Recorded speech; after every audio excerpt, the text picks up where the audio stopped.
Oke, bismillahirrahmanirrahim. Assalamualaikum warahmatullahi wabarakatuh. Sekarang kita kembali lagi mata pelajaran pemodelan perangkat lunak. Kali ini kita akan membahas tentang relasi antar kelas. Nah, sebelum mata pelajaran dimulai, alangkah baiknya kita berdoa. Berdoa dimulai. Oke, berdoa selesai. Sekarang saya akan memaparkan materi tentang relasi antar kelas. Nah, relasi antara kelas itu dalam paradigma pemrograman berorientasi objek bisa diartikan adalah sebuah aplikasi yang dibangun dengan menggabungkan beberapa kelas. Kelas-kelas tersebut saling bekerja sama atau saling keterkaitan antara kelas satu dengan kelas yang lain, yaitu dengan bertujuan untuk menyelesaikan suatu masalah. Dalam aplikasi yang berukuran cukup kompleks, banyak kelas-kelas yang terlibat dalam aplikasi tersebut. Maka untuk aplikasi yang kompleks tersebut dibutuhkan pemodelan kelas dalam menggambarkan aplikasi yang dibangun. Jadi sebenarnya kelas ini adalah sebuah diagram yang nantinya kita buat sebelum kita membuat sebuah sistem pemrograman berorientasi objek. Nah, terus ada yang namanya di dalam relasi antara kelas itu UML atau Unified Modeling Language, tools yang digunakan untuk memodelkan kelas-kelas dalam pemrograman berorientasi objek, yaitu merupakan spesifikasi pemodelan yang paling banyak digunakan untuk pemodelan struktur dan perilaku aplikasi. UML ini juga digunakan untuk memodelkan perilaku dan arsitektur aplikasi. UML memiliki banyak jenis diagram yang dapat digunakan untuk memodelkan sebuah aplikasi. Nah, ada yang namanya kelas diagram di dalam sebuah relasi antar kelas. Nah, kelas diagram ini, namun pembahasan UML di sini dibatasi hanya pada kelas diagram. Nah, karena kan kita memang fokusnya di relasi antar kelas dan nantinya kita akan membuat sebuah diagram kelas. Nah, kelas yang digunakan merupakan diagram UML yang digunakan untuk memodelkan kelas-kelas dalam PBO. Kelas diagram ini termasuk dalam kategori pemodelan struktur aplikasi dalam UML. Nah, ada jenis-jenis relasi antar kelas. Terdapat beberapa macam relasi antar kelas. Kalau di sini saya mencontohkan ada kurang lebih 5 ya. Yang pertama itu ada inheritance, ada realization, ada dependency, ada aggregation, ada composition. Oke, ini yang pertama. Yaitu merupakan relasi turunan di mana sebuah kelas diciptakan berdasarkan kelas lainnya. Nah, kelas yang diciptakan disebut dengan kelas anak dan kelas asal disebut dengan kelas induk. Nah, kelas anak akan mewarisi seluruh metode properti yang dimiliki oleh kelas induknya.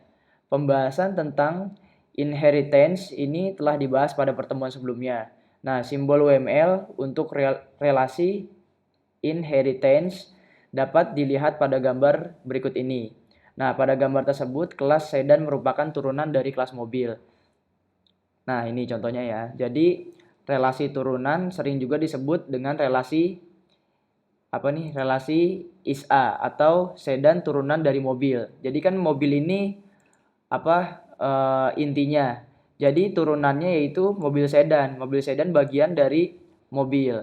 Nah, ini ada beberapa ada beberapa bagian dari mobil, yaitu ada mesin atau engine. Nah, kalau di dalam sedan kan ada mereknya ya, atau stringnya, kayak gitu, ada tahun produksinya.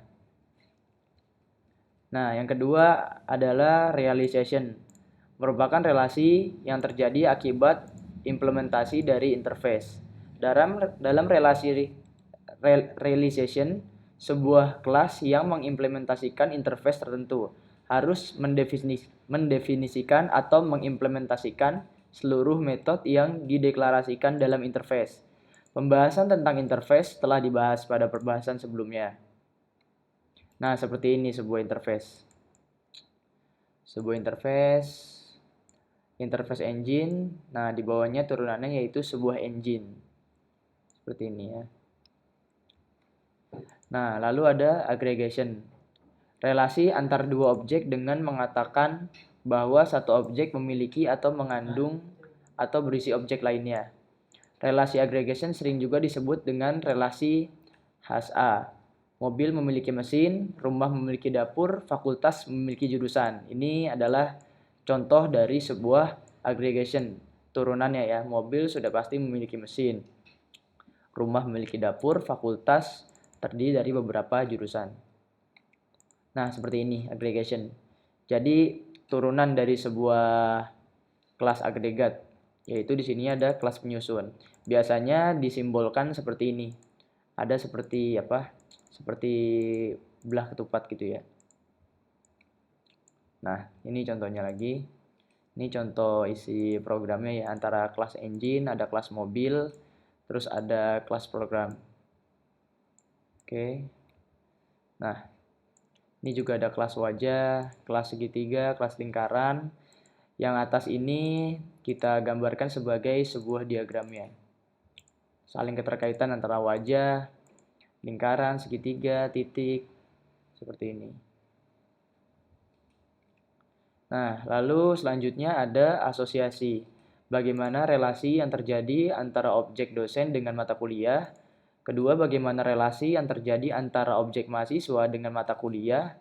Lalu dalam relasi perlukah diperhatikan kardinalitas, yaitu berapa objek yang terlibat dari masing-masing kelas yang terlibat.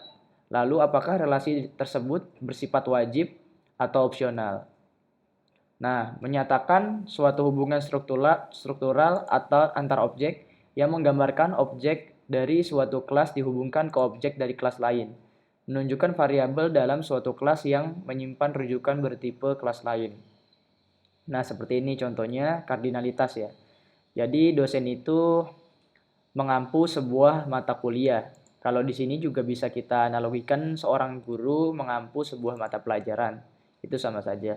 Ini contoh sebuah asosiasi. Saling keterkaitan juga antar kelas. Nah, seperti ini ya.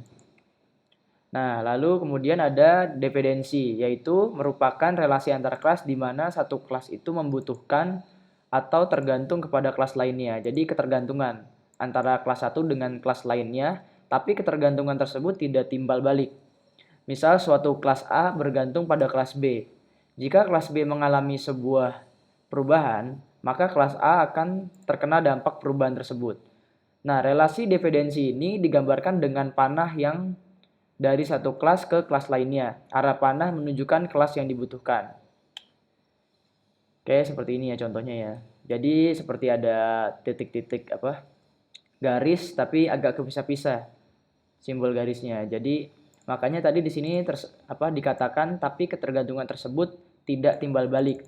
Jadi benar-benar si kelas A ini bergantung pada si B. Nah, jika B ini mengalami perubahan, maka kelas A terkena dampak perubahan tersebut. Oke. Seperti ini simbolnya, simbol diagramnya, garisnya. Nah, terus ada perwujudan relasi dependensi. Seperti ini ya, penggunaan kelas B sebagai parameter pada fungsi di kelas A. Ini perwujudannya. Nah, seperti ini contoh programnya. Nah, perwujudan relasi dependensi yang kedua yaitu penggunaan kelas B sebagai nilai balikan pada fungsi di kelas A.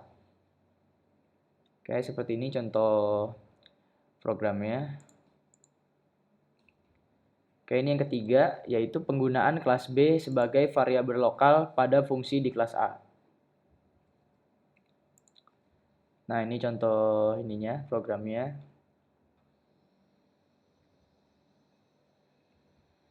Nah, ini contoh diagramnya ya. Diagram dari dependensi.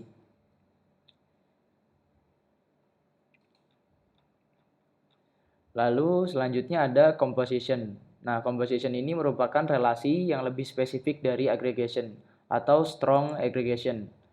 Nah, objek dari kelas penyusun hanya ada selama objek kelas komposit ada, sehingga relasi khas A pada agregasi menjadi relasi part of. Nah, seperti ini.